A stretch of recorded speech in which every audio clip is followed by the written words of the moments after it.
Hello दोस्तों, मैं नयन कुमार आप लोगों का स्वागत करता हूं। आज हिंदी की एक नई वीडियो में जो है अलंकार। आज हम अलंकार को जानेंगे और पहचानेंगे कि कैसे पहचाना जाता है अलंकार और कितने प्रकार के होते हैं। चलिए दोस्तों शुरू करते हैं। अलंकार कितने प्रकार के होते हैं। अलंकार अलंकार होता क्या है दोस्तों? अलंकार क्या होता है? अलंकार आभूषण या गहना होता है, अर्थात अलंकार आभूषण या गहना। अलंकरोत इत अलंकार, जो अलंकृत कर दे वही अलंकार, अर्थात जो शोभा बढ़ा दे वही अलंकार कहलाता है। ठीक है दोस्तों, अलंकार क्या होता है? अलंकार का मतलब होता है आभूषण या गहना, अर्थात जो अलंकृत कर दे वही अलंकार, अर्थात जो शोभा बढ़ा दे वही अलंकार होता है। अब देखते हैं परिभाषा कि अलंकार की परिभाषा क्या होती है। परिभाषा से आते हैं दोस्तों कि काव्य की शोभा बढ़ाने वाले बाह्य तत्व को हम अलंकार कहते हैं।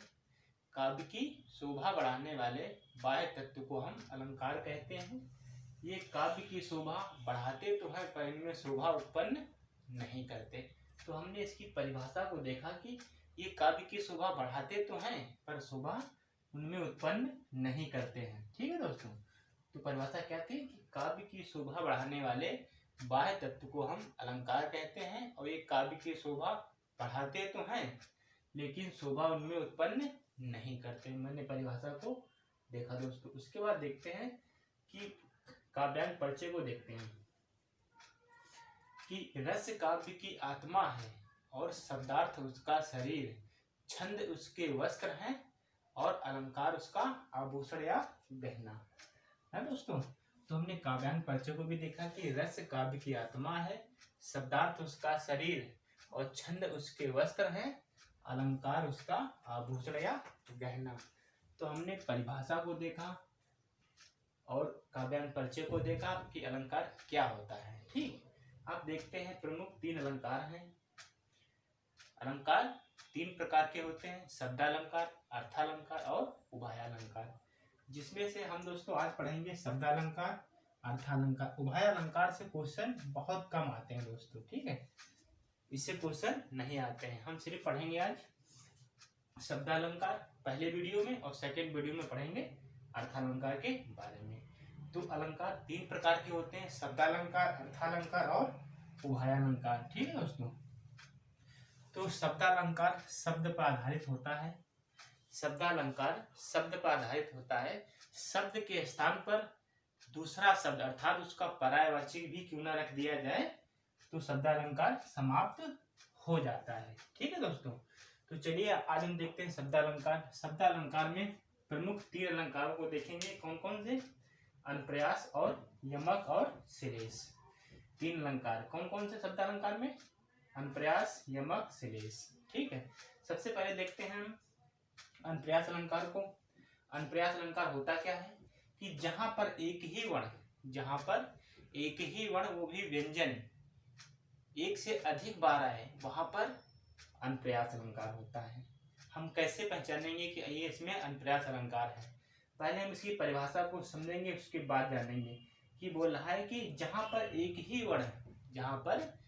ही वर्ण वो भी व्यंजन एक से अधिक बार आए वहां पर अनुप्रयास अलंकार होता है। देखते हैं एग्जाम्पल से पहचानते हैं दोस्तों कि मुदित महीपति मंदिर आए। मुदित महीपति मंदिर आए, यहाँ पर माँ की आवृत्ति बार बार आ रही है तो अनुप्रयास अलंकार होगा। दूसरा देखते हैं मधुर मधुर मुस्कान मनोहर। मधुर मधुर मुस्कान मनोहर, यहाँ पर आवृत्ति मामा की बार बार आ रही है। उसके बाद देखते हैं शेष महेश गणेश दिनेश, यहाँ पर सा की आवृत्ति बार बार आ रही है। फिर देखते हैं कुल कानन कुंडल मोर पखा। कुल कानन कुंडल मोर पखा, यहाँ पर का की आवृत्ति बार बार आ रही है। उसके बाद देखते हैं एक एग्जाम्पल और, तरन तनुजा तट कमाल, यहाँ पर ता की आवृत्ति बार बार आ रही। तो हमने देखा दोस्तों अनुप्रयास अलंकार को कितने आसानी तरीके से समझ लिया कि परिभाषा क्या थी उसकी। एक ही वर्ण वो भी व्यंजन एक से अधिक बार आए वहां पर अनुप्रयास अलंकार होता है। हमने एग्जाम्पल देखा कि मुदित महीपति मंदिर आए, यहाँ मामा की आवृत्ति बार बार आ रही है फिर हमने देखा मधुर मधुर मुस्कान मनोहर, यहाँ माँ माँ के वृत्ति बार बार आ रहे हैं। फिर हमने देखा कुल कानन कुंडल मोर पखा, यहाँ पर का के वृत्ति बार बार आ रही। फिर हमने देखा शेष महेश दिनेश, यहाँ किसके वृत्ति बार बार आ रहे हैं, यहाँ पर सा के वृत्ति बार बार आ रहे हैं। अब चलते हैं दोस्तों, देखते हैं अनुप्रास अलंकार को। अनुप्रास अलंकार को देखते हैं। अनुप्रास अलंकार की परिभाषा क्या है? जहां पर एक ही शब्द, जहां पर एक ही शब्द एक से अधिक बार आए, जहां पर एक ही शब्द एक से अधिक बार आए, जहां पर एक ही शब्द एक से अधिक बार आए, वहां पर यमक अलंकार होता है। क्या दोस्तों?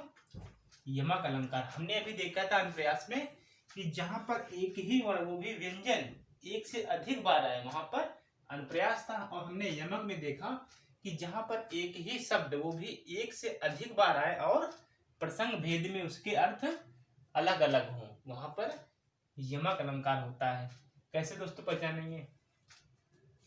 कनक कनकते सौगुने, हमने एग्जाम्पल पे आप समझेंगे कि कैसे पहचानेंगे। कनक कनकते सौगुने, यहाँ कनक कनक दो शब्द आए दोस्तों। एक कनक का मतलब होता है सोना और एक कनक का मतलब होता है धतूरा। तो हमने डेफिनेशन से पहचाना कि जहां पर एक ही शब्द बार बार अर्थात एक से अधिक बार आए पर प्रसंग भेद में उसके अर्थ भिन्न भिन्न अर्थात अलग अलग हो, वहां पर यमक अलंकार होता है। पहला एग्जाम्पल देखा हमने, कनक कनकते सौगुने। एक कनक का मतलब होता है सोना और दूसरा कनक का मतलब होता है धतूरा। यहाँ पर आते हैं, दूसरा एग्जाम्पल देखते हैं यमक का, कि 3 बेर खाती थी वे 3 बेर खाती थी। यहाँ 3 बेर से तात्पर्य है दोस्तों 3 बेर, और वह 3 बेर खाती थी, तो 3 बेरी की बेर और वह 3 बेर खाती थी। ठीक है दोस्तों। उसके बाद आते हैं, तीसरा एग्जाम्पल देखते हैं, काली घटा का घमंड घटा। काली घटा का घमंड घटा, यहाँ घटा शब्द से दो अर्थ निकल रहे हैं दोस्तों। कौन कौन से? एक घटा का मतलब होता है बादलों से और एक घटा का मतलब होता है बादल कम होना। ठीक है दोस्तों। तो यहाँ हमने 3 एग्जाम्पल देखे यमक अलंकार में। कनक कनकते सौगुने, एक कनक का मतलब सोना और एक कनक का मतलब धतूरा। और यहाँ 3 बेर खाती थी वे 3 बेर खाती थी। दूसरा एग्जाम्पल देखा तो उसमें 3 बेर बेरी के और 3 बेर फर्स्ट सेकेंड थर्ड मतलब खाती थी। ठीक है। उसके बाद आते दोस्तों, यहाँ देखा हमने तीसरा एग्जाम्पल, काली घटा का घमंड घटा। एक घटा का मतलब बादलों से और एक घटा का मतलब बादल कम होना। उसके बाद आते हैं दोस्तों, हम देखते हैं श्लेष अलंकार। श्लेष अलंकार क्या था दोस्तों? कि श्लेष का मतलब होता है दोस्तों चिपका हुआ। श्लेष का मतलब क्या होता है? चिपका हुआ। शब्द के अंदर अनेक अर्थ से देखना दोस्तों, अर्थ क्या हुआ इसका? चिपका हुआ। यहाँ पर डेफिनेशन क्या है दोस्तों? कि शब्द एक ही बार आए, शब्द एक ही बार आए पर प्रसंग भेद में उसके अर्थ भिन्न भिन्न हो, मतलब अलग अलग हो, वहां पर श्लेष अलंकार होता है। देखते हैं, शब्द एक ही बार आए पर प्रसंग भेद में उसके अर्थ भिन्न भिन्न अलग अलग हो। ठीक है। देखते हैं, यहाँ पहला एग्जाम्पल है दोस्तों कि सुवर्ण को खोजत फिरत कभी बेचारी चोर। सुवर्ण को खोजत फिरत कभी बेचारी चोर। यहाँ पर सुवर्ण शब्द जो है इसके 3 अर्थ निकल रहे हैं और शब्द एक है, इसके 3 अर्थ अलग अलग निकल रहे हैं। देखते हैं कौन कौन से। सुवर्ण शब्द से क्या हो रहा है दोस्तों?